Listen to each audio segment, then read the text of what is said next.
Introduction to the definition of globalization. Topic 2, which is the factors on the rise of globalization. Topic 3, the advantages and disadvantages of globalization. And topic 4 is the theories of globalization. And that's all the topic that we will be discussing. So now let's start with topic 1. So, ano nga ba ang globalization? So, the contemporary world universal interconnectedness and rapid evolving global environment we live in today. So, dito, it's characterized by the advancement of technology, communication, and transportation that have bridged distance for the and brought to the societies to closer together. Kumbaga, we're using technology to communicate across borders. Like sa OFW, we're using social media to communicate. And sa transportation is it easily transport at another place to another place. Kasi meron na tayong mga advanced na technology na ginagamit. So, global age ay the two critical concepts that define this era are the global age and globalization. So the global age represents a period marked by the unprecedented levels of global interconnectivity. So sa global age is shaping how nations or individuals interact on social, economic, and cultural levels. While sa sa globalization is ito yung proseso kumbaga nakatulong sa pagkakaisa ng bansa and sa pagtugtad ng ekonomiya, kultura at mga politika.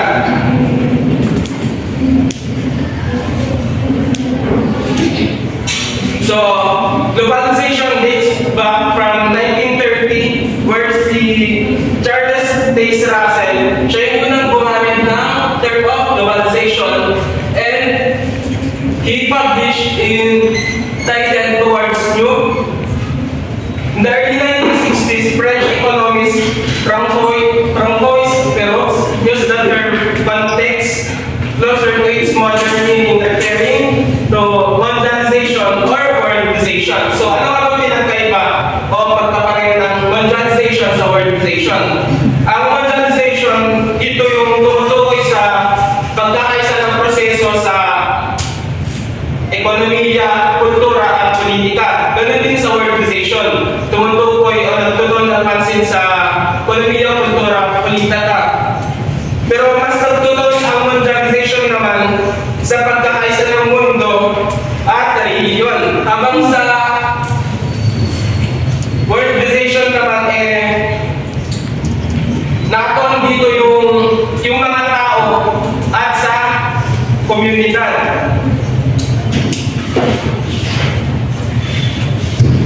However, it was Theodore Levitt, a Harvard economist, who brought the concept into mainstream discourse in the mid-1980s.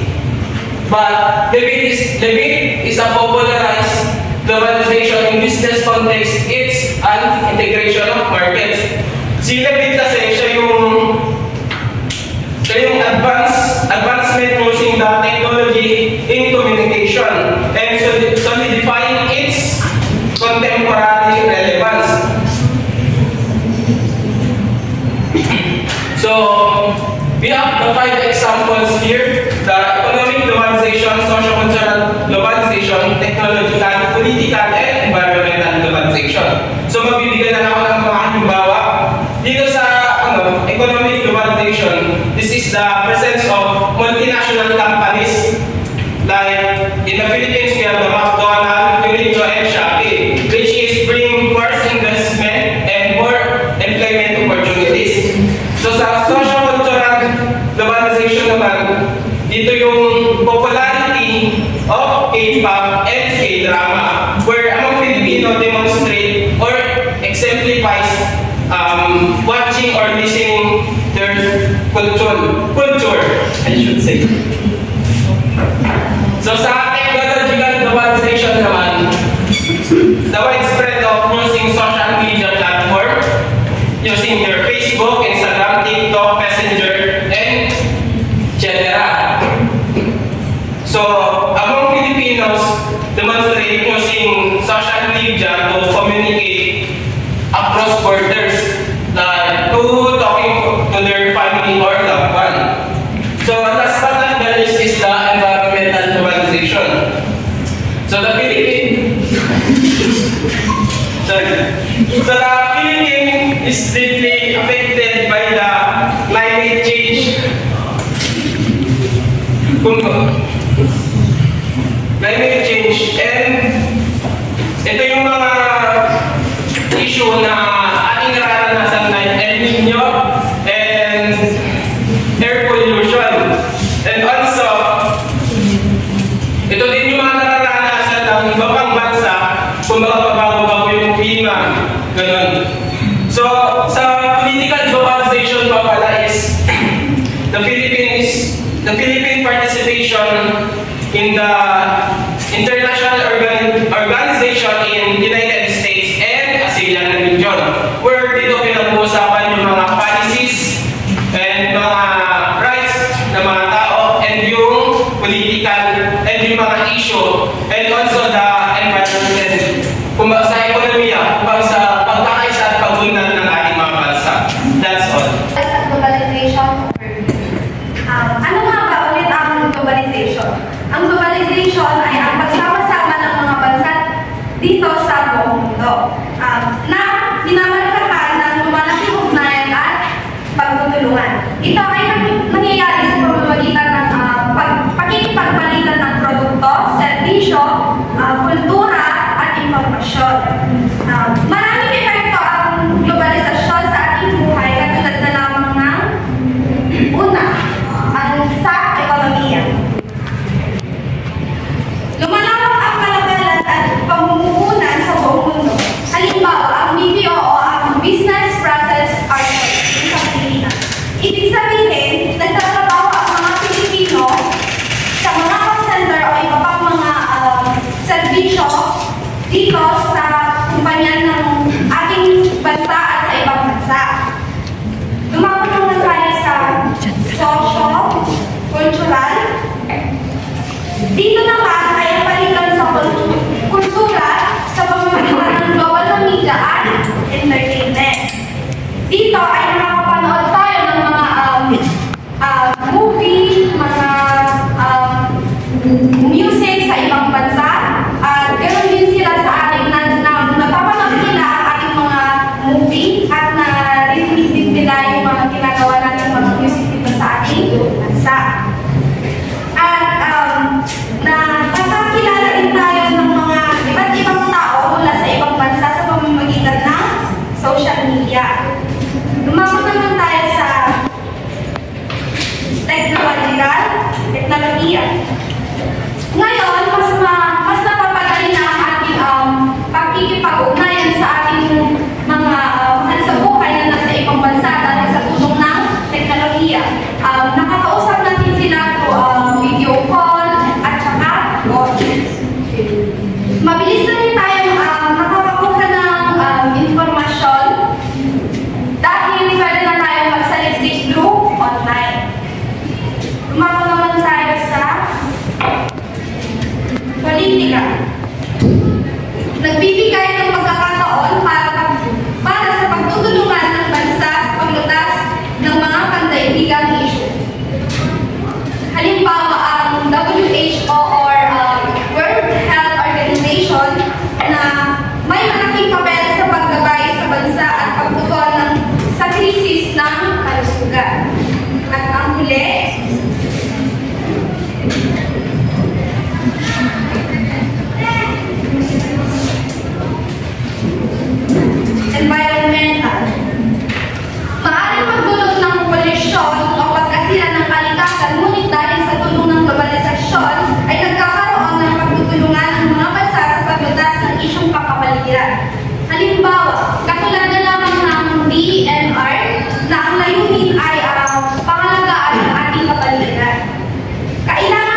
rise of globalization.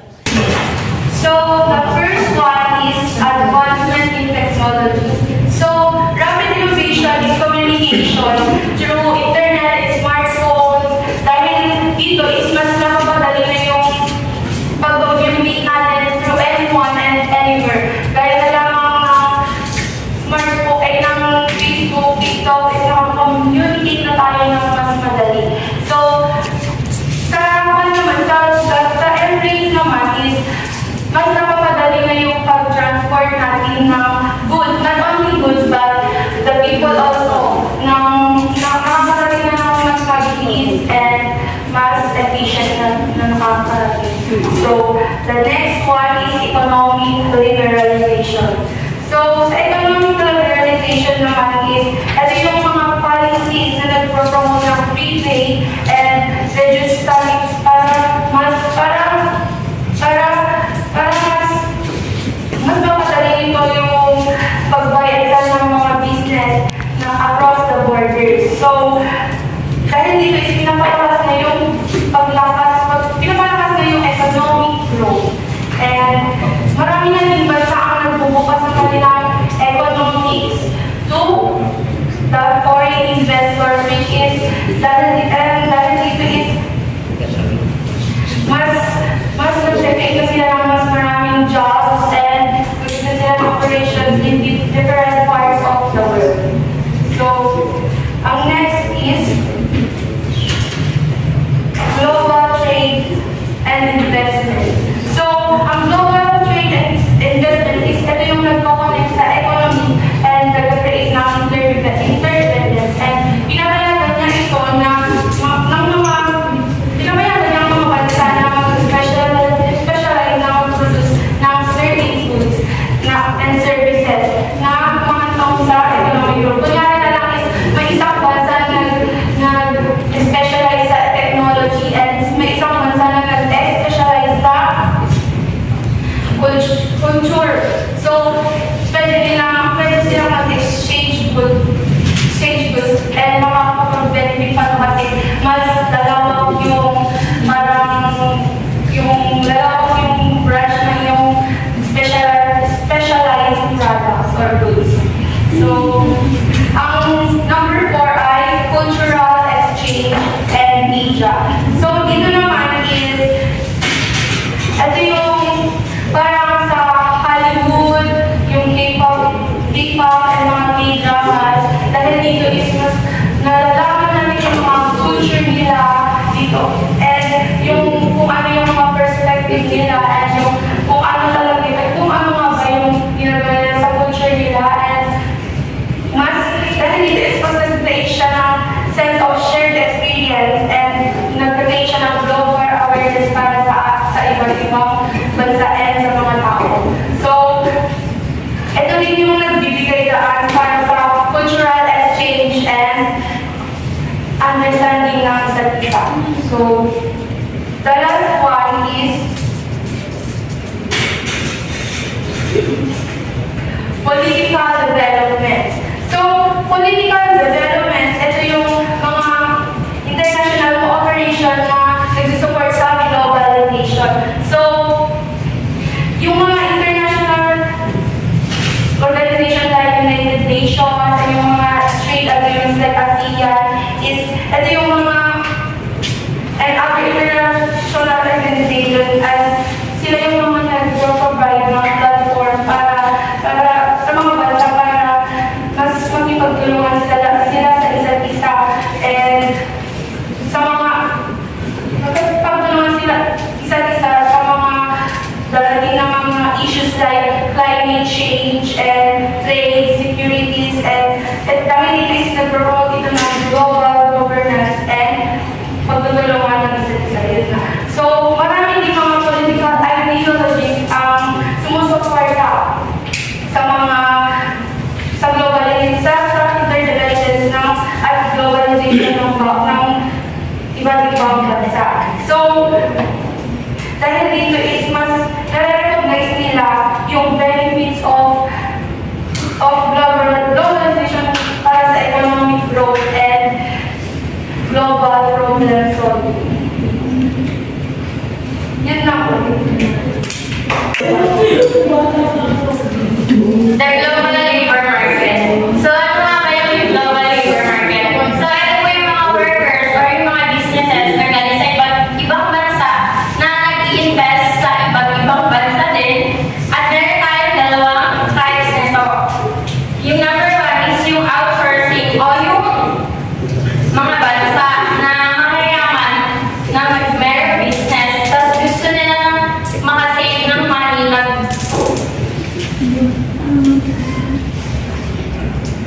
na hire sila ng workers sa ibang bansa na cheaper para makasave yung rich businessman sa bansa na yun. Example, sa US, nag-hire sila sa Philippines o kaya sa India ng mga services or customer services para mas makasave up sila ng money. So may benefits yun sa both, which is yung sa business, nakakasave sila ng money, tapos nakakabigay sila ng opportunities sa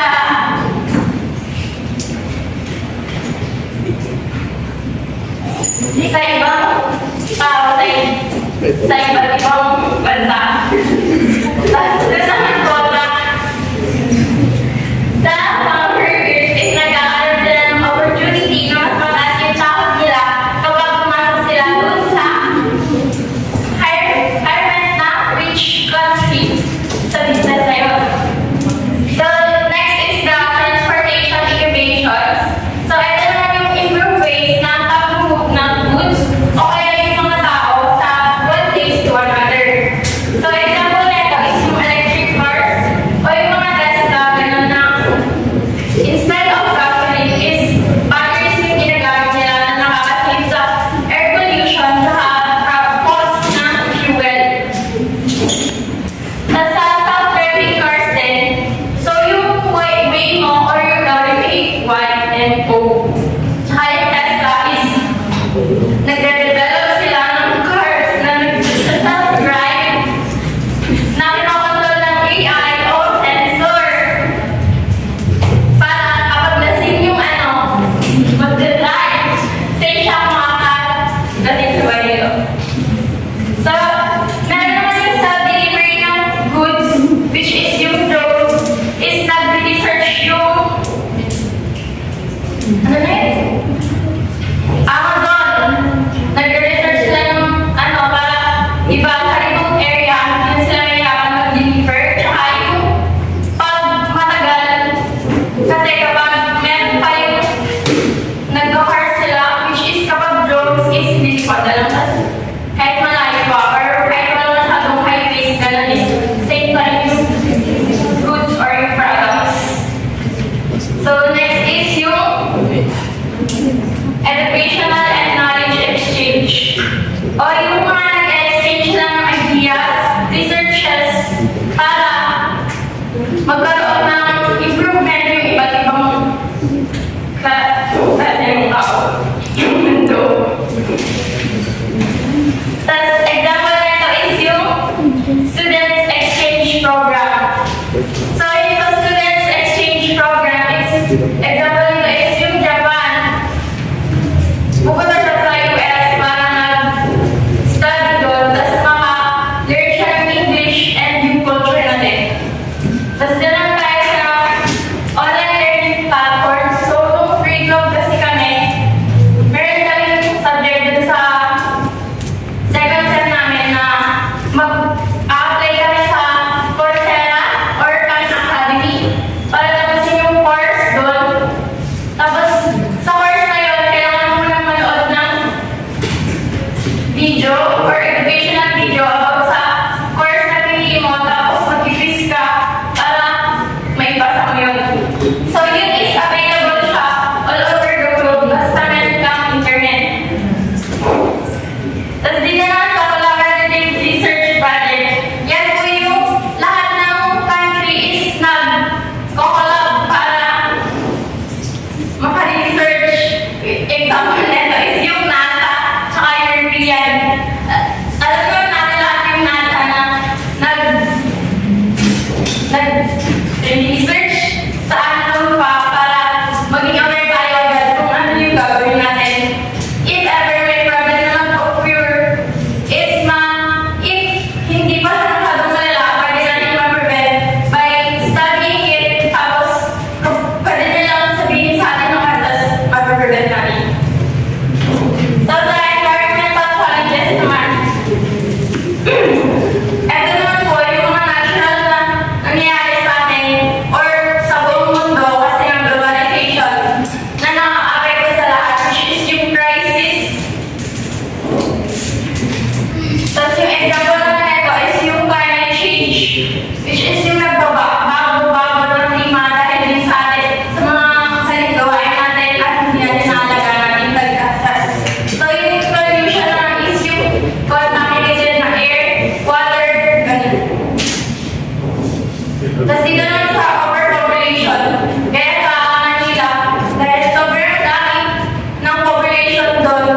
the globalization of market.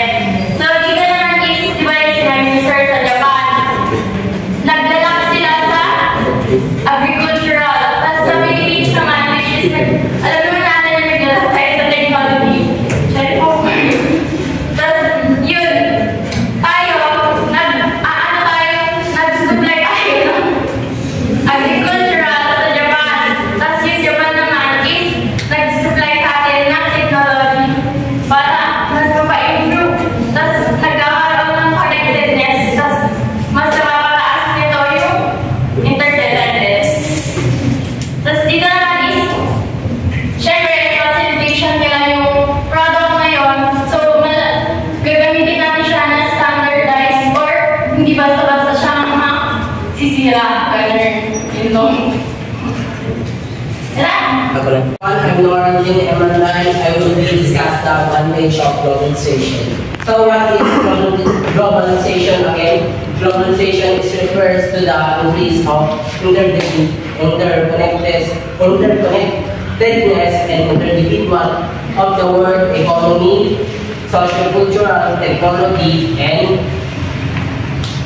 political. So what is the advantage of economy? So the global economy is also known as the world economy. When we say global economy, there is an international exchange of goods and services. There is the free movement of goods, capital, services, and information. Global economy is concerned with the globalization of production, finance markets, technology, organizational regimes, institutions, corporations, and people.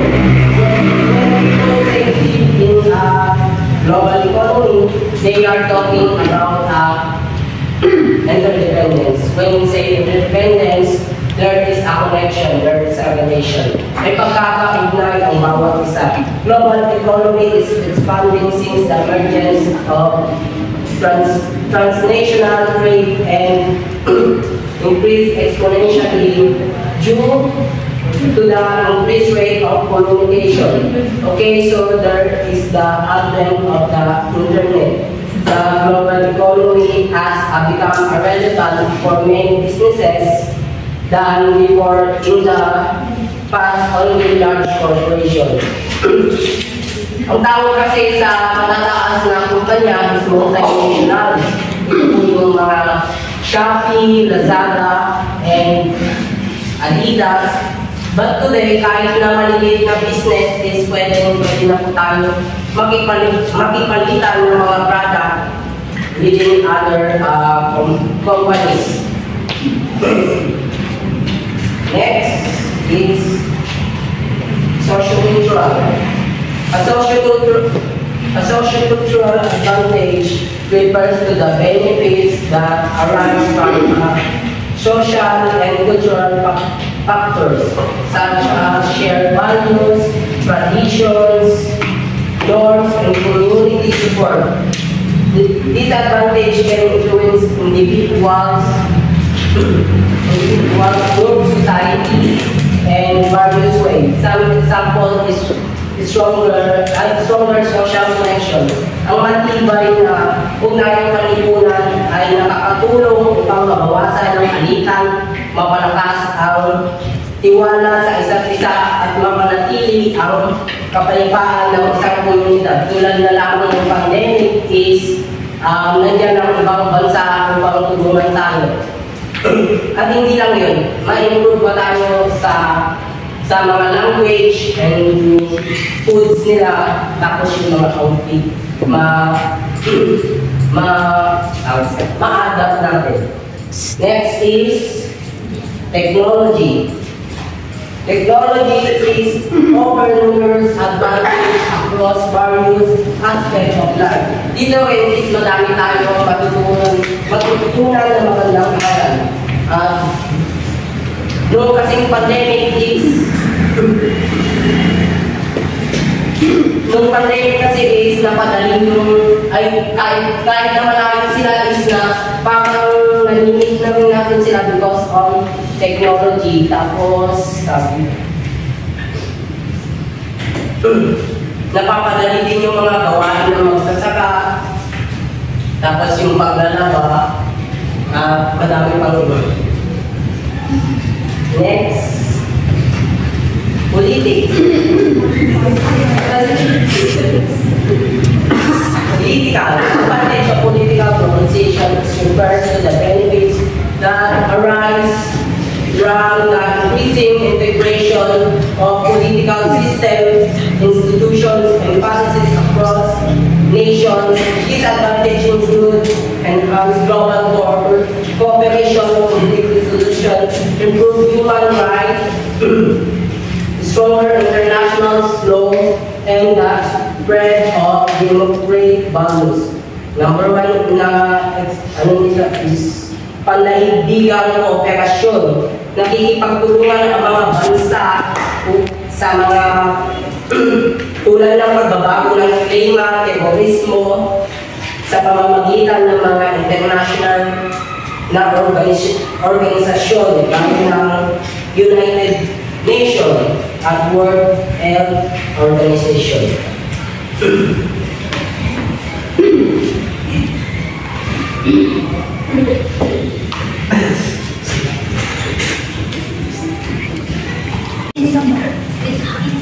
Good afternoon, everyone. Today I'm going to discuss to you the disadvantages of globalization. First, health issues or the spread of diseases. Spread of diseases like COVID-19 and rising of HIV/AIDS. Halimbawa, yung COVID-19 virus is mabilis na kumalat sa buong mundo dahil sa globalization. And ito ay naka-apekto sa buong mundo at dito din sa Pilipinas. And another na nag-spread is yung rising of HIV or AIDS dahil din sa influensya ng ibang bansa or ibang land.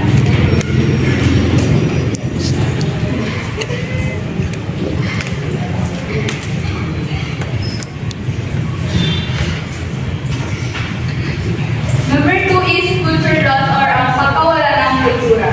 Dahil sa popularity ng Hollywood movies or mga K-dramas, mga dramas like Chinese, Japanese, Thailand, etc. at ang ibang mga dramas yan. And yung Western fashion, maraming mga tao or Pilipino ang nakumali sa panonood ng K-dramas. K-dramas tapos yung mga pananamit ng ibang bansa is parang na-adapt na din ng natin. So, yun is, minsan is, dahil doon is nakakalimutan na natin yung mga traditional na kultura ng Pilipino. Number 3 is uneven wealth distribution or rich benefit more leading to income inequality. Ang mga mayaman is mas lalong yung mayaman at ang mga mahirap is mas lalong humihirap. Dahil sa nagaganap ng globalization, ang mas nagbe-benefit dito is yung mga multinational companies and yung mga mayaman na individual at hindi yung mga mahirap. Dahil yung income inequality is hindi pantay, malaki yung gap ng rich at poor. And dahil dito, yung mga tao or mga Pilipino is ginugusto na nilang pumunta na lang sa ibang bansa or sa ibang lugar para humanap ng mas malaking income. Number 4 is environmental degradation. Overuse of resources causes flooding and loss of wildlife.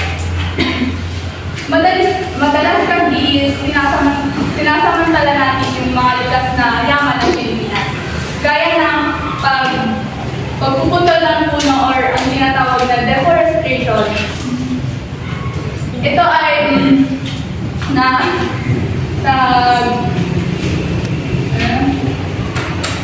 nagkakos ng flooding or pagbaha or flooding. Tapos pwede rin pagbuho ng mga lupa which is makaka-apekto sa mga tao.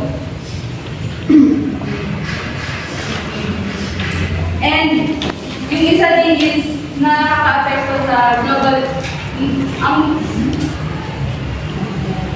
Nakakapos din ang globalization sa environmental degradation sa greenhouse gas emission. And ito is, yung mga product kasi is tinatravel sa ibang bansa or ibang lugar. And yung transportation is kailangan ng fuel. So the more fuel na nakakonsume is the more the greenhouse gas emission na naproduce. Next is disparity. Urban areas have better tech access than rural areas. Yung mga nasa urban areas is mas maganda yung internet access nila kesa sa rural areas. Urban areas like dun sa Manila.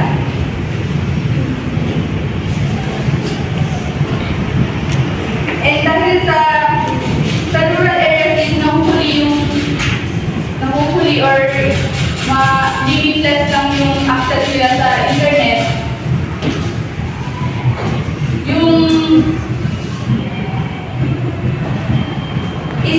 ito ay hindi naging patay yung access nila sa education, health, and sa pagkakaroon ng opportunity sa mga negosyo. Next is conflict. Increased tensions and violence from influences.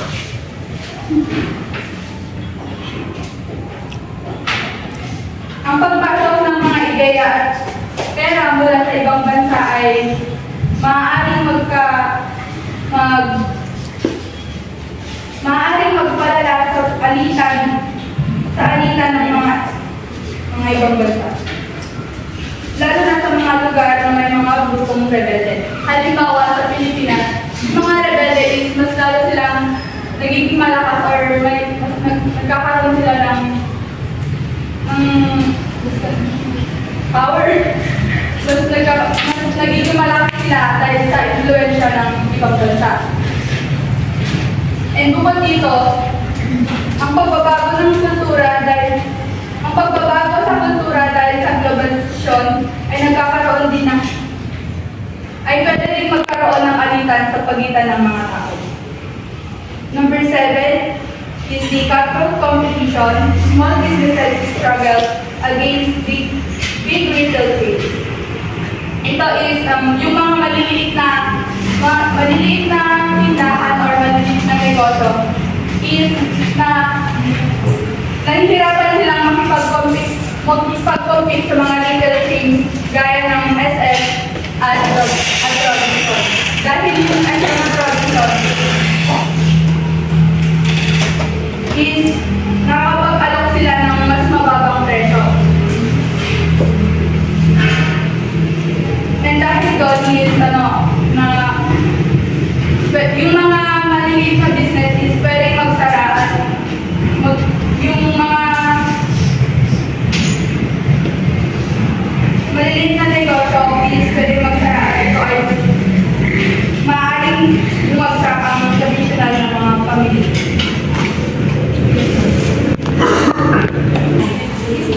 Next is the theories of liberalism. Globalization.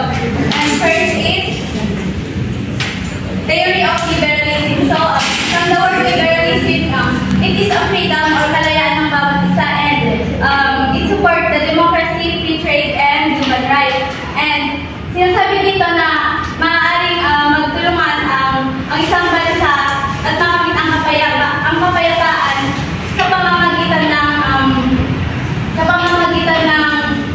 ng malayang cooperation.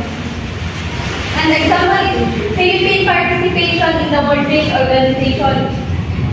So, ang World Trade Organization is ito yung pandaigdigang kalakalan, and ang pagsali ng Pilipinas sa World Trade Organization is nakakatulong ito sa pag-unlad ng ekonomiya at nakakapaglakas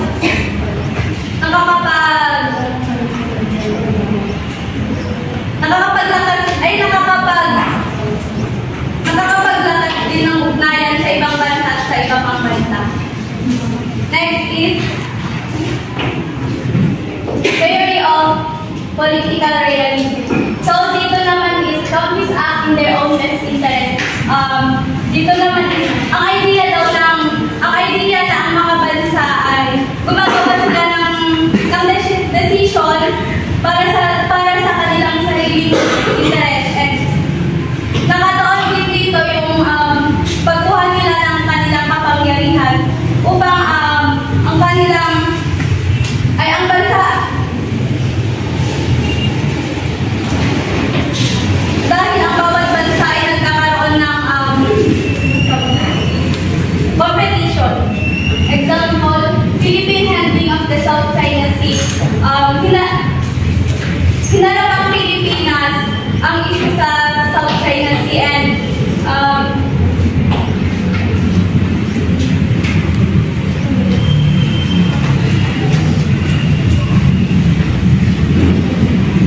upang nilang protektahan ang kanilang teritoryo at harapin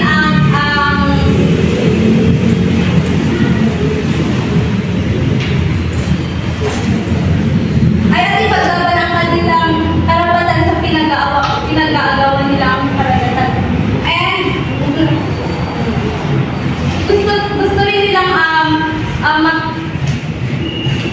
gusto rin nilang mapanatili ang kanilang ugnayan sa US.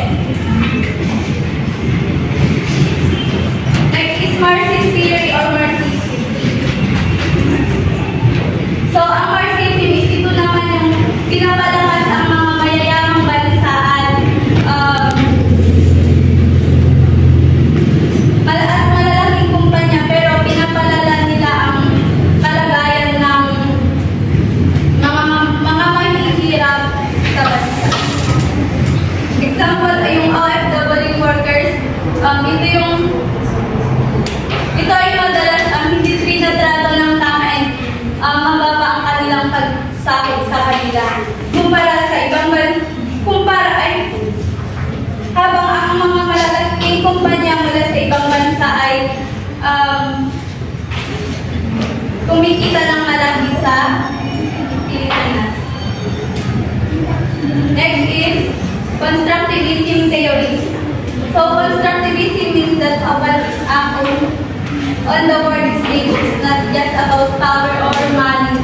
Dito naman nagsasabing ang mga bansa at tao ay hindi lang gumagawa ng mga hakbang dahil sa lakas or pera, hindi dahil sa kanilang mga idea, paniniwala at iba.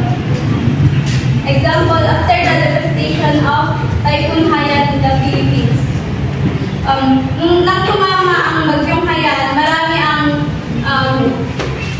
napagtanto kung gaano kalala ang epekto ng pagbabago ng klima at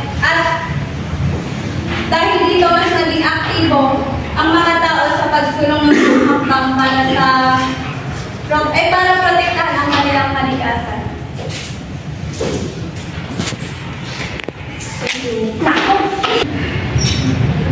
Good afternoon, everyone. I am Nicole Mabut, and I will continue the discussion about the theories of globalization. So, number 5 is the postmodernism theory. Ang postmodernism theory ko ay nagsusuri sa komunikasyon sa mga tradisyonal na paniniwala tungkol sa pangalan, kaalaman at realidad. Ang example natin dito is yung mga Philippine beauty pageants. Katulad ng Miss Universe Philippines, naglalaban ng mga iba't ibang kandidatan sa mga iba't ibang lugar para i-share o ipakita yung kanilang mga kultura sa mga taong nanonood. Next is the feminism theory. Feminism theory in the context of globalization studies how global processes affect women. Ito ay isang pananaw na sumusuri sa lipunan, kultura at literatura mula sa perspektiba ng kababaihan. Ang feminism theory ay isang mahalagang pananaw na tumutulong sa pagsusuri ng papel ng kababaihan sa lipunan at sa patuloy na laban para sa pagkakapantay-pantay ng kasarian. Ang example naman natin dito is yung Me Too movement na nagsimula noong 2006 sa pamamagitan ni Tarana Burke. Siya ay isang aktivistang Amerikana. Ang Me Too movement naman ay naging inspirasyon upang mas pag-usapan ang mga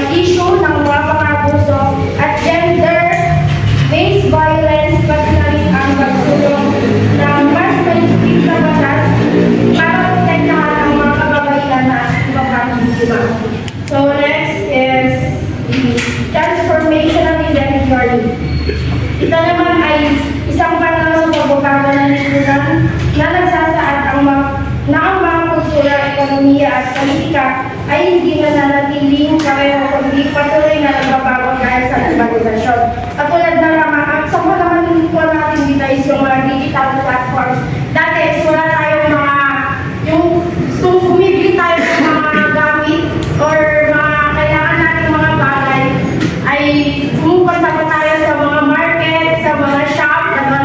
Pero ngayon is, pwede na tayong mag-shop or bumili through online. Gamit natin dito is yung mga Lazada, Shopee, TikTok. Tapos ngayon naman is nakakapag-bumili naman na tayo through Messenger, video call, hindi kaya dati na sulat-sulat lang, gano'n. Next is eclecticism theory.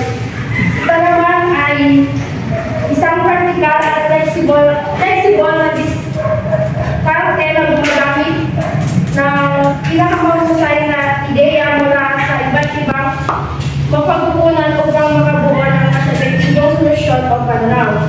Ito na po yung example natin dito. The Philippines approach to foreign policy combines elements of liberalism, realism, and feminism, reflecting the complex and multi-phase nature of globalization in the country.